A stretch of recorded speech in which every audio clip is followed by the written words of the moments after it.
The 1973 total solar eclipse, chasing darkness at supersonic speed. This is the story of Concorde soaring above Africa on a mission unlike any before. High in the sky, directly beneath the sun, the world's fastest passenger jet suddenly found itself in complete darkness, caught in the heart of one of the rarest and most extraordinary solar eclipses ever witnessed. Total solar eclipses are breathtaking and rare, usually lasting just a few fleeting minutes. But in 1973, a group of pioneering scientists managed to defy time itself, extending their experience of totality to an astonishing 74 minutes. How? By flying in the only aircraft fast enough to keep up with the moon's shadow, the Concorde. A mission of precision and vision. To intercept the eclipse at the right moment, French astrophysicist Pierre began preparing in 1972. The upcoming eclipse was expected to last over 7 minutes. One of the longest in recorded history, and such an opportunity wouldn't occur again for another 2 centuries. As focus was the sun's corona, the outermost layer of hot gas where temperatures leap from 50 degrees Celsius to over 1,000,000. Normally invisible from Earth, the corona becomes visible only during a total eclipse.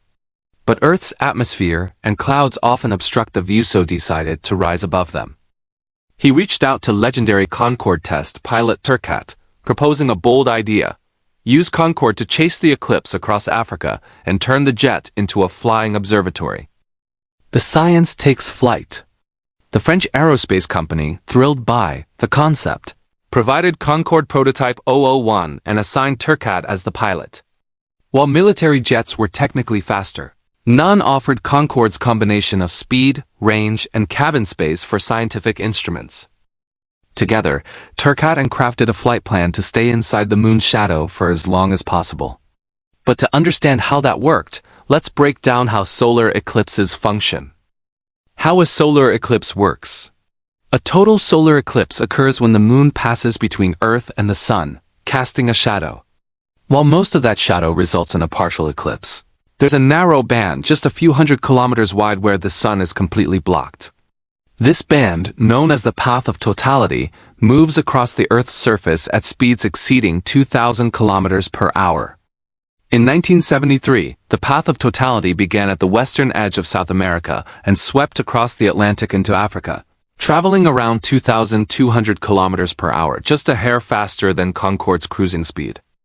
S-Team had to time their intercept down to the second.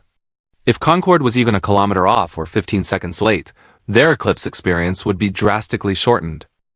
The flight plan of a lifetime.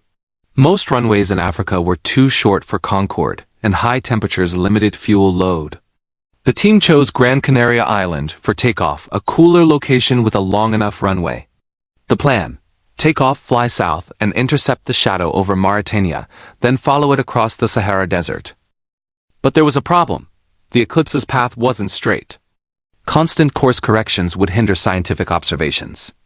So the team designed a straight-line route that would cross the shadow's arc, touching its edges at precise points. This gave them up to 80 minutes of totality without turning. The margin for error was razor-thin. Turcat would have to meet the eclipse's leading edge at exactly the right moment, under unpredictable weather conditions. A jet reimagined for science. To observe the eclipse directly overhead, engineers cut holes in Concorde's roof and installed special quartz windows. They removed all the seats, rewired the electrical system, and transformed the jet into the fastest science lab in the sky. By June 30, 1973, all was ready.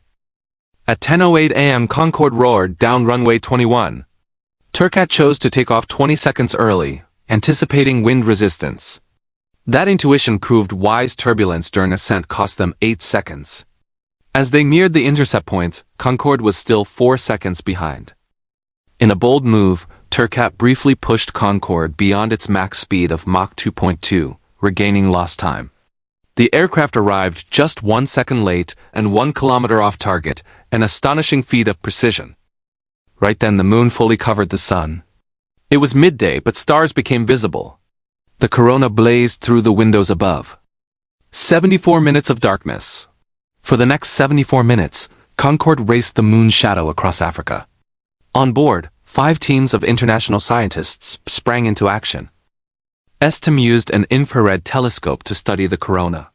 American researchers discovered acoustic waves in the corona that caused it to pulse every 5 minutes. Other teams investigated zodiacal light sunlight reflected off interplanetary dust. Eventually, the moon's shadow outpaced Concorde.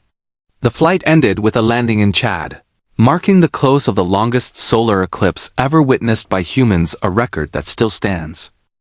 A moment etched in history. This flight wasn't just a technical achievement, it was a symphony of engineering, timing, and scientific ambition. For those on board, it was the most awe-inspiring celestial event ever observed, made possible by visionaries who dared to chase the shadow of the moon.